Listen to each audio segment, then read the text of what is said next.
Early winter in Boston, clouds were gathering in the sky, hinting at snow. Melissa Hopkins gazed out the window of the hospital pharmacy, feeling the end of a long day. There was a pile of prescriptions on her desk, but the clock already showed it was time to leave. "Melissa, you should head home now." "Lizzy must be waiting," said Martha, the senior pharmacist, with a gentle voice.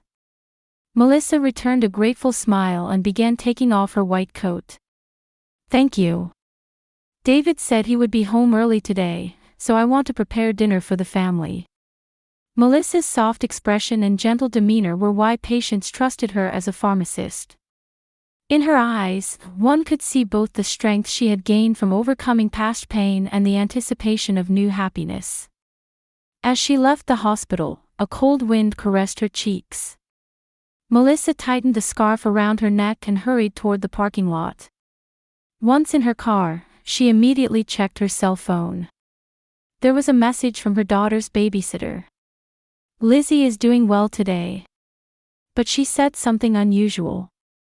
She said, "Something is moving in Mommy's tummy." What an imaginative child she is. Melissa smiled. 6-year-old Lizzy had always been surprisingly perceptive. Perhaps she had sensed something even before Melissa realized she was pregnant. This new life with David, in their second year of marriage, was a miracle after years of fertility treatments. While driving, Melissa remembered meeting David Carter 2 years ago. He had visited the hospital as a pharmaceutical sales representative, and his sincere attitude and warm smile had captured her heart. For her, struggling with loneliness as a single mother after her divorce, David's presence was like a beacon of light. What she appreciated most was how David loved Lizzy as if she were his own daughter. How many times had Melissa shed tears watching him play catch with Lizzy in the park on holidays or read her bedtime stories at night? If there was one small shadow, it would be the presence of David's mother, Edna. "The woman who stole my son." Melissa could sense this was what Edna thought whenever she felt the woman's cold gaze. Though Edna was outwardly polite, it was clear she viewed Lizzy as another man's child, especially. Despite this, Melissa tried to maintain a good relationship with her. When she arrived home, Lizzy came running out of the entrance. Seeing her daughter with golden curls bouncing and blue eyes shining, Melissa's fatigue instantly vanished. "Mom. Today we learned about constellations at school." Melissa hugged her daughter and kissed her cheek. "Really? What constellations did you learn about?" Lizzy began proudly sharing her astronomical knowledge. Midway through her story, she suddenly fell silent and placed her small hand on Melissa's stomach. "Mom, is a baby growing in here?" Melissa gasped in surprise. She hadn't told anyone yet. "Why do you think that, Lizzy?" "I saw it in a dream. A small light was shining in your tummy." Melissa smiled and stroked her daughter's head. "Daddy and I weren't completely sure yet. But yes, it seems we're having a baby." Lizzy remained silent for a while, staring at Melissa's stomach. Eventually, she said in a small voice, "Mom, is that baby going to be okay?" Melissa was puzzled but answered reassuringly, "Of course. It's going to be a very healthy baby." Lizzy nodded, but there was still a shadow of something unsaid in her eyes. While preparing dinner, David came home. With his dark brown hair and refreshing smile, he opened his arms to welcome Melissa as always. "Welcome home," Melissa said, embraced in her husband's arms. "I've prepared a special dinner tonight." David looked into his wife's eyes and asked, "Did something happen?" Melissa answered with a smile, "Lizzy already knows. She knows we're having a baby." Joy spread across David's face. He gently placed his hand on his wife's abdomen and asked, "Really? Did you confirm with Dr. Green?" "I got the blood test results yesterday. I'm already 5 weeks along." David hugged his wife tightly and called for Lizzy. "Lizzy, come here. Let's toast together." Lizzy approached them with cautious steps. David embraced her too and asked, "You're going to be a big sister. Are you happy?" Lizzy nodded slowly. "Yes, but what?" David asked with a laugh. Lizzy looked at both her parents' faces alternately, about to say something, but ultimately remained silent. Nothing. Melissa was concerned about her daughter's behavior but focused on celebrating this special day. David poured champagne for himself and Melissa, and grape juice for Lizzy, and the three made a toast. "To our new family." At David's words, Melissa shed tears of happiness. However, she didn't notice the shadow of anxiety in Lizzy's blue eyes as the little girl held her glass with small hands. Late that night in the bedroom, David gently kissed Melissa's abdomen. "It's been a long road. To think we're finally having a child together." Melissa, running her fingers through her husband's hair, replied, "Including Lizzy, we'll have 3 children." David quickly corrected himself. "Of course. Lizzy has been my daughter from the beginning. Blood ties don't matter." Reassured by his words, Melissa fell asleep feeling happy. However, in the middle of the night, she heard small sobs coming from Lizzy's room. Rushing there, she found Lizzy trembling in bed. "What's wrong, Lizzy?" "A bad dream." Lizzy looked up at her mother with tear-stained cheeks. "Mom, please don't have that baby." Melissa was shocked and embraced her daughter. "Why? Are you afraid of becoming a big sister?" Lizzy shook her head slightly. "No, the baby is in danger." "It's all right, Lizzy. It's just a bad dream," Melissa comforted her. "Let's go back to sleep." On a spring morning in Boston, entering her 7th month of pregnancy, Melissa was surprised at how pale she looked in the mirror. For the past few weeks, she had been experiencing headaches, fatigue, and occasional numbness in her limbs. As a pharmacist, she was sensitive to changes in her body, but being her first pregnancy, she also felt considerable anxiety. "Are you okay?" David placed his hand on her shoulder from behind. "You don't look well." Melissa tried to reassure her husband with a forced smile. "I'm just a bit tired. I'll consult about it at today's checkup." "I wish I could go too, but I have a meeting with clients that I absolutely can't miss today," David said apologetically. "Don't worry. Both mother and child are healthy," Melissa answered, as if trying to convince herself. While waiting for her turn in the hospital waiting room, Melissa observed Lizzy, who was sitting next to her. Since school was on spring break, her daughter was with her today. Lizzy was quietly reading a picture book, but occasionally she would look at Melissa's stomach with anxious eyes. "Lizzy, what's wrong?" Melissa asked gently. Lizzy looked up from her book and said hesitantly, "Mom, I feel like the baby is suffering." Melissa felt her heart tighten but tried to remain calm. "Why do you think that?" "I saw it in a dream." The baby was saying, "Help me." Lizzy's blue eyes were serious. Melissa stroked her daughter's head and said, "It's just a dream, Lizzy. The baby is growing well." Mrs. Hopkins, a nurse, called, and Melissa and Lizzy headed to the examination room. Dr. Rachel Green was an experienced obstetrician who had been monitoring Melissa's pregnancy from the beginning. She greeted Melissa with a kind smile, but as the examination progressed, her expression clouded. "Your blood pressure is a bit high. And you're showing symptoms of anemia," Dr. Green said while writing something in her chart. "Let's do some additional blood tests to be safe." The test results came back a few days later. There was concern in Dr. Green's voice. "There are some abnormalities in your numbers, but they're not at a serious level yet. However, we need to monitor your progress carefully from now on." Melissa sighed in relief. "Is the baby okay?" "There are no particular problems with the fetus's development, but I'm concerned about your health," Dr. Green said with a serious expression. "Have you noticed anything unusual?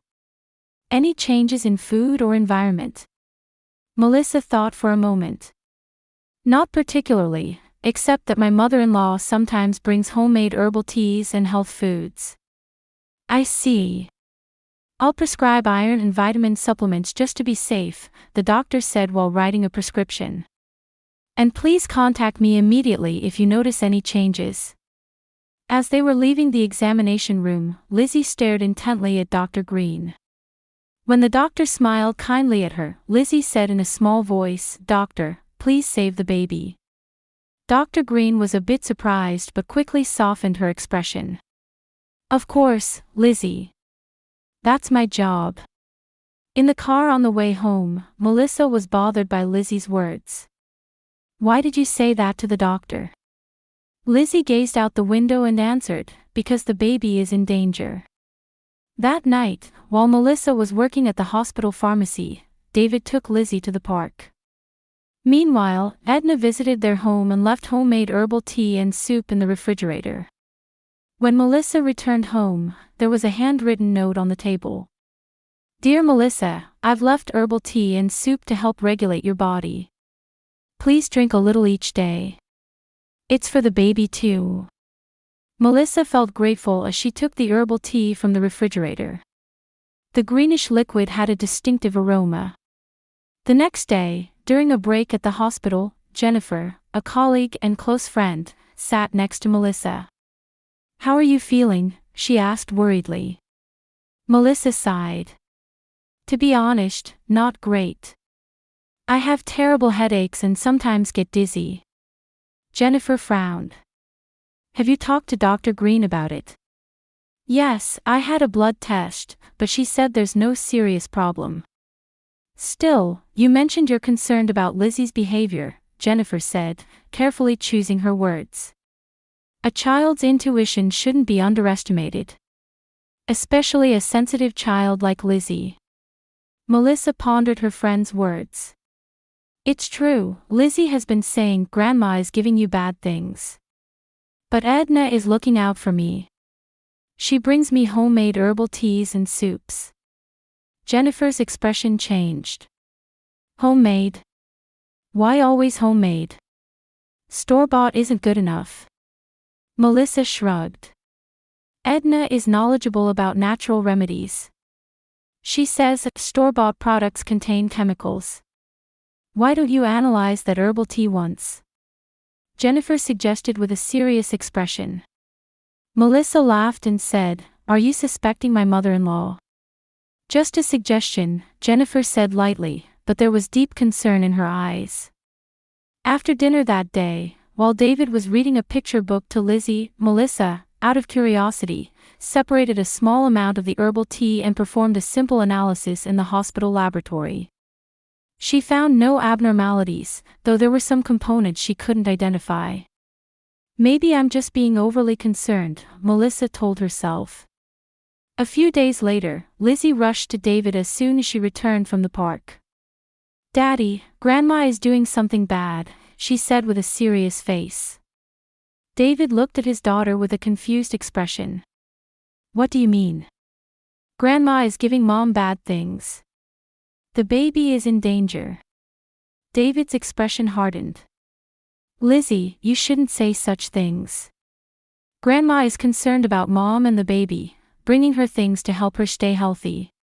"But I don't want to hear any more," David said in an unusually stern tone. "Grandma is not a bad person. Saying things like that will make her sad." Lizzy fell silent and walked to her room with slumped shoulders. That night, she began crying in her sleep again, screaming that the baby is suffering. Melissa was worried about Lizzy's mental state and consulted a child psychologist. "This is adjustment anxiety about a new family member," the psychologist said. "Lizzy experienced your divorce from her previous husband and feels a sense of loss from losing her father. Now she may fear losing her mother's love to the new baby." Melissa tried to accept this explanation, but Lizzy's anxiety and warnings grew stronger by the day.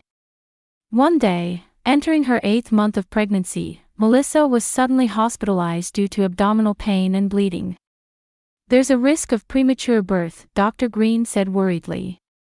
You need to be hospitalized and placed under strict supervision for a while. David brought Lizzy to visit Melissa in her hospital bed. Lizzy held her mother's hand and tearfully said, "Mom, don't see Grandma. The baby is in danger." Melissa looked into her daughter's serious eyes. Over the past month, her health had deteriorated rapidly. The doctors couldn't identify the cause. And now, even the baby in her womb was in a dangerous condition. For the first time, Melissa began to seriously listen to Lizzy's words. "What do you mean, Lizzy? What do you say Grandma did?" Lizzy looked around, and after confirming that David had stepped out, she said in a small voice, "Grandma put something in your tea. I saw it. Green powder." A chill ran down Melissa's spine. The hallways of Boston General Hospital were quiet. Only the sound of rain announcing the end of summer occasionally broke the silence as it hit the windows. It was on that rainy morning that Melissa began to feel contractions, 2 weeks before her due date. "Control your breathing. That's it, slowly," Dr. Green encouraged Melissa with a calm voice. "The contractions are getting closer. We'll move you to the delivery room soon." Melissa nodded on the bed, her face contorted in pain. More than the doctor's words, it was the presence of her 6-year-old daughter sitting beside her that kept her calm. Lizzy had lost her usual childlike demeanor and was sitting remarkably composed, holding her mother's hand. Her blue eyes, mixing past fears and future determination, looked strangely mature. "Lizzy, could you wait at the nurse's station until your father comes?" Melissa asked between pains. Lizzy shook her head. "I'll stay by Mom's side. I promised." Melissa smiled weakly. After her hospitalization, she had begun to listen to her daughter's words. She had started to suspect a connection between her health problems and the herbal tea after hearing what Lizzy said about Edna. However, she hadn't had the courage to tell David. Suddenly, the door opened and David hurriedly entered the hospital room. "Melissa." "I rushed out of the meeting as soon as I heard." He rushed to his wife's side and gently kissed her forehead. "Are you okay? How's the pain?" "Manageable." Melissa tried to smile, but her face contorted as the next wave of contractions hit. David placed his hand on his daughter's shoulder. "Lizzy, you've done well. Thank you for not leaving Mom alone." Lizzy looked up at her father with an unusually serious expression and said, "Daddy, don't let Grandma come." David was momentarily confused but quickly regained his gentle smile. "Don't worry. Today is a special day for Mom and the baby. We won't let anyone interfere." Nurses entered the room and began preparing to move Melissa to the delivery room.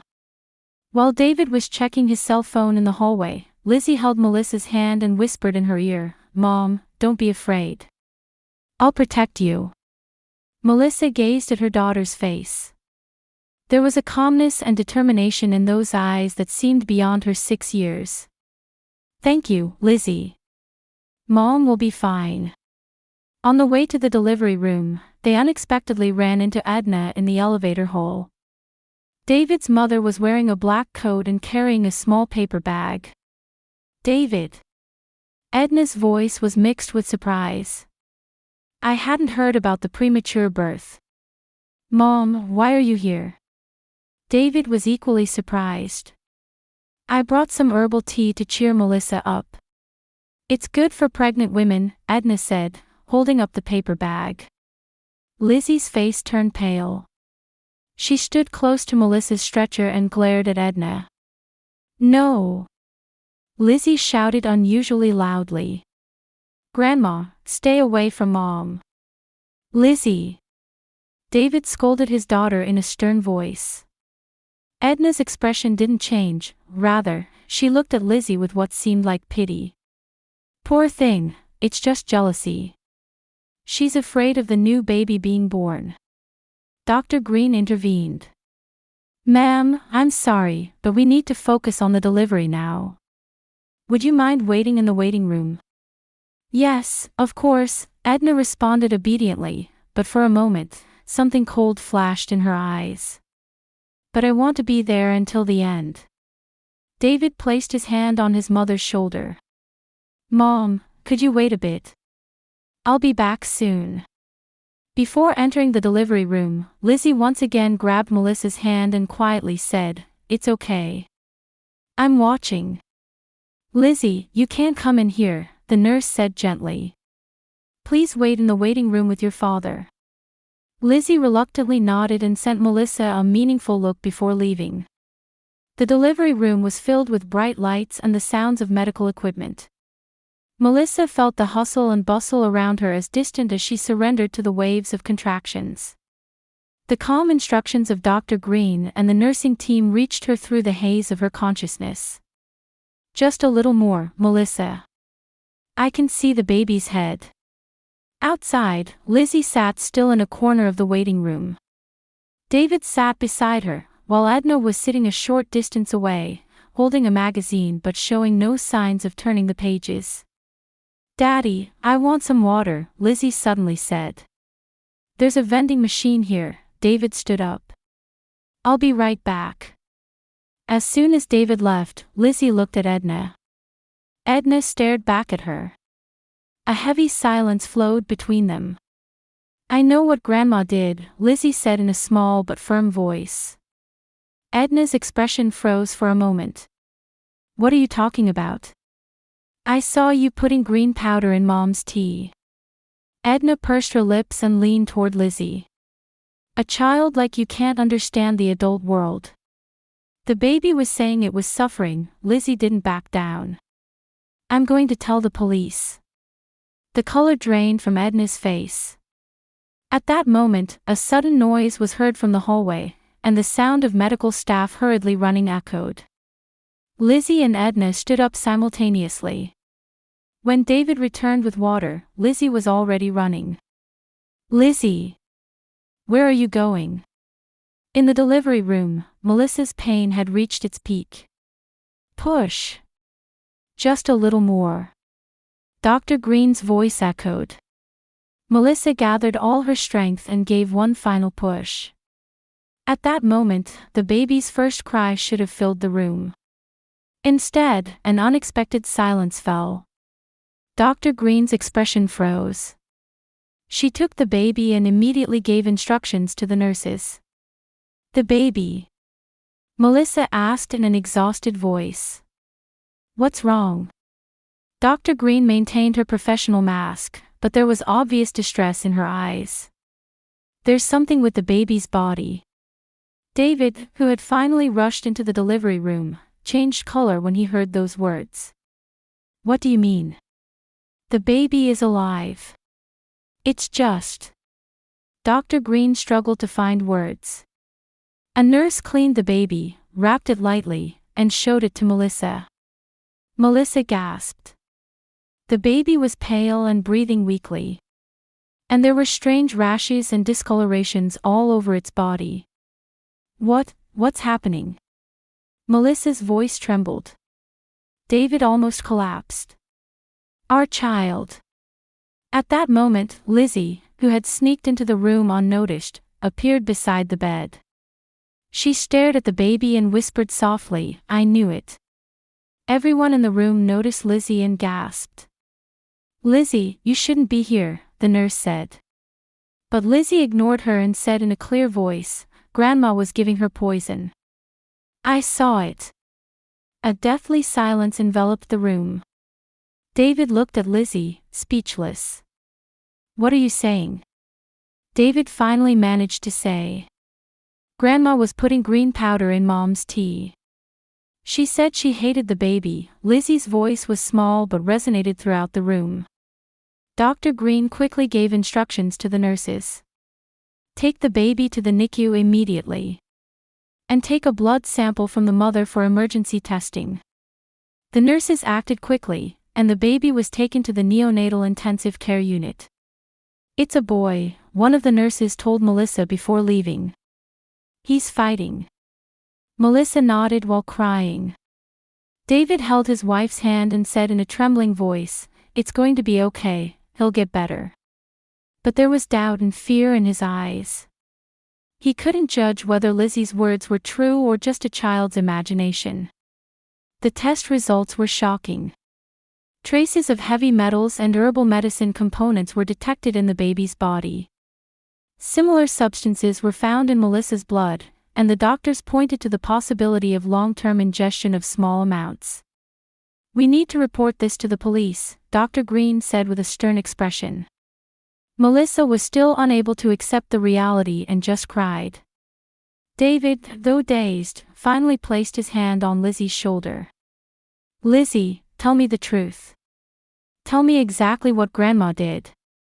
Lizzy seemed a bit surprised by the unexpected trust from an adult. She slowly nodded and began to tell the truth with trembling lips. The flashing lights of a police siren quietly illuminated the lobby of Boston General Hospital. Detectives Martin and Clark arrived at the hospital 3 hours after the baby was born. With impassive expressions, they followed the hospital staff's guidance to Melissa's room. "Ms. Hopkins, Mr. Carter," Detective Martin quietly called out. It wasn't the first time the experienced detective had dealt with such a family crisis. "May we talk to you?" Melissa was still in shock, staring at the detective with vacant eyes. David, holding his wife's hand, nodded with a grave expression. "First, could you tell us about your child's condition?" Detective Clark asked gently. She was a female detective in her early 30s who often handled cases involving children. "Noah, our son's name is Noah," David said in a trembling voice. "He's receiving treatment in the NICU now." According to the doctor, traces of heavy metals and herbal medicine components were detected in his body. The two detectives exchanged glances and took notes. "We'd like to ask about your mother, Edna Carter," Detective Martin carefully chose his words. David's face contorted with anguish. "My mother is now in another room with a nurse. She hasn't said anything yet." "We heard you have a daughter named Lizzy," Detective Clark said. "May we speak with her?" At that moment, the door to the hospital room quietly opened, and Lizzy peered in. She didn't flinch at the sight of the police officers, rather, she seemed relieved. "You must be Lizzy," Detective Clark smiled kindly. "Could you tell us a little about what happened?" Lizzy nodded and sat in the chair in front of the detectives. She straightened her small back and began speaking in a surprisingly calm voice. "I saw Grandma putting green powder in Mom's tea many times. She said in the kitchen, 'This will purify the tainted blood.'" The air in the room froze. David gasped, and Melissa let out a small sob. "When did you first see this?" Detective Martin asked. "I think after Mom told everyone about the baby," Lizzy answered thoughtfully. Grandma's face was scary. It was different from usual. The detectives took detailed statements from Lizzy, Melissa, and David. Then they headed to another room to question Edna. Edna Carter sat upright in her chair with a dignity that belied her 63 years. She didn't change her expression when the detectives entered and quietly turned her gaze to them. "Mrs. Carter, do you know anything about the harmful substances detected in your grandson's body?" Detective Martin asked directly. "I have no idea what you're talking about," Edna answered calmly. "I was just bringing healthy herbal tea out of concern for my son's wife's health." "We've obtained a warrant to search your home," Detective Clark said quietly. "Investigators are already on their way." Edna's expression wavered momentarily but quickly recovered. "Feel free. I have nothing to hide." Late that night, investigators found decisive evidence in Edna's home. Various herbal medicines, heavy metal compounds, and a notebook titled, "How to Get Rid of the Daughter-in-Law." The notebook contained detailed plans to make Melissa mentally unstable and induce a miscarriage as a strategy to get my son back. That wasn't all. In a corner of her bedroom, there were pictures of Melissa and Lizzy with red X marks over them. Confronted with the evidence, Edna continued to resist throughout the night. But by the next morning, she confessed, looking exhausted. That woman is not worthy of my son, Edna said coldly. Especially that stepchild who doesn't carry the Carter blood. I just wanted to prevent the pure Carter bloodline from mixing with tainted blood. Edna's confession reached David's ears. He visited his mother and, with the detective's permission, confronted her. Why, Mother? David asked quietly. His voice was tinged more with deep sadness than anger. Edna stared straight back at her son. It was for your own good, David. You shouldn't have become a family with that woman and her stepchild. David was silent for a long time. Finally, he said quietly, I'm cutting ties with you, Mother. How could you not understand that family is bound by love, not blood? At the hospital, Melissa was spending time alone with Lizzy. Noah was receiving intensive care in the NICU, and the doctors were carefully monitoring his condition. Mom, will Noah be okay? There was anxiety in Lizzy's voice. Melissa answered while embracing her daughter, the doctors are doing their best to treat him. Noah is a strong boy. Lizzy buried her face in Melissa's chest. I could hear Noah's voice. He was saying, help me. Melissa gasped. She was once again amazed at her daughter's extraordinary intuition. If it weren't for you, Noah would have. She choked on her words. Lizzy slowly raised her face and looked into her mother's eyes. Mom, I'm Noah's big sister. I had to protect him. In that moment, Melissa understood from the bottom of her heart that Lizzy was not just a child but a brave soul who had saved this family. In the evening, Dr. Green visited the hospital room with a serene expression. I have good news, she said with a smile. Noah's condition has stabilized a bit. Of course, we're not out of the woods yet, but the appropriate detoxification treatment is beginning to show effects. Melissa and Lizzy looked at each other, finding a ray of hope. When David returned to the hospital room, his expression was bright. I just saw Noah. He's small, but he's a fighter, he embraced his wife and daughter. We will get through this together. Dr. Green's expression became a bit stern. However, to be honest, there may be long-term health issues. There could be developmental delays or immune system problems. Early treatment and rehabilitation will be necessary. No matter what happens, we will face it together as a family, Melissa said with quiet determination. David knelt before Lizzy and said with a serious expression, Lizzy, your brother might not have survived without you. Thank you so much. Lizzy nodded. Noah is strong. He'll get better. Lizzy, actually, I've always wanted to adopt you formally as Lizzy Carter, as my official daughter. David looked into Lizzy's eyes sincerely. Blood ties don't matter. We are already family. Tears welled up in Lizzy's eyes. Really? Really? Lizzy called David Daddy for the first time and hugged him tightly. In that moment, they became a true family. Edna was charged with assault and planned harm. At the trial, Lizzy bravely took the witness stand and testified in detail about Edna's actions.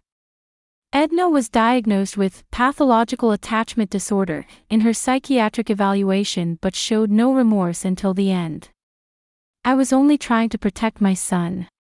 Those children are not real family. Her final words made everyone in the courtroom feel a chill. David left the courtroom in tears.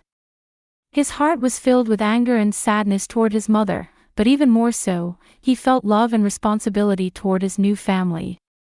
Ironically, it was his mother's actions that taught him what true family means. The Carter family moved to a new home in the suburbs 3 months after Noah was born. The white 2-story house, with its spacious yard and bright windows, was enveloped in a warm atmosphere fitting for a fresh start. Lizzy, can you help me decorate Noah's room? Melissa called to her daughter as she took a star-shaped mobile from a box. Lizzy jumped up happily. Yes. Noah likes stars. Melissa smiled. She was no longer surprised when Lizzy's intuition proved correct. After 3 months of intensive care, Noah had finally come home. He was still small and needed rehabilitation 3 times a week and regular checkups, but his recovery was faster than the doctors had anticipated. "Noah is a real fighter," Dr. Green said during the final examination. "Of course, we still need to be cautious. There may be developmental delays, but with proper care and rehabilitation, there's a good chance for significant improvement." David came home early from work and was setting up Noah's crib in the living room. He gazed at his son's small body with gratitude for his resilient life force. "How are you doing, champion?" David smiled. "You worked hard today too." Melissa was watching her family while preparing dinner in the kitchen. They were gradually returning to normalcy after those nightmarish days. She had used her knowledge as a pharmacist to establish a support group called Recognizing Children's Signals within the hospital. "Children sometimes see truths that adults miss," she told the group. "Listening to their small voices can sometimes save lives." Lizzy had begun to make friends at school and occasionally invited them home. She was always concerned about her brother's condition, acting as his special guardian. "I can understand Noah's feelings," Lizzy confided seriously to Melissa. "Right now, he's thirsty." Curiously, immediately after those words, Noah began to cry. When given milk, he quickly settled down. A small party was held for Noah's first birthday. Friends and hospital staff were invited to celebrate Noah's recovery. David wore a suit, Melissa wore a summer dress, and Lizzy wore her favorite blue dress. Noah squealed with delight at the sight of the cake and reached out with his small hands. "Let's take a family photo," Jennifer, a friend, said, holding a camera. Melissa, David, Lizzy, and Noah lined up in front of the entrance. Lizzy created a space next to herself and smiled at it. "What are you doing?" Melissa asked curiously. Lizzy quietly answered, "Noah's guardian angel is here. Only I can see it." No one doubted her words. Lizzy's special ability had become a normal part of family life. That night, in the bedroom, Melissa told David, "Our family is special. We're bound by ties stronger than blood, even without blood connections." David took his wife's hand and said, "Lizzy taught us what true family means, something my mother could never understand." His mother, Edna, was serving a prison sentence, and David had completely severed his relationship with her. The wounds were deep, but the bonds with his new family were gradually healing them. In Lizzy's room, with moonlight streaming through the window, she reached out to Noah's crib and whispered, "It's okay, Noah. Big sister will always protect you." Noah tightly gripped Lizzy's finger with his small hand and fell asleep with a peaceful expression. The bond of true family, transcending blood ties, quietly enveloped them. And sometimes, in the stillness before dawn, the figure of a guardian angel, visible only to Lizzy, emitted a faint light by the window. A child's pure intuition can sometimes reflect truths invisible to adults.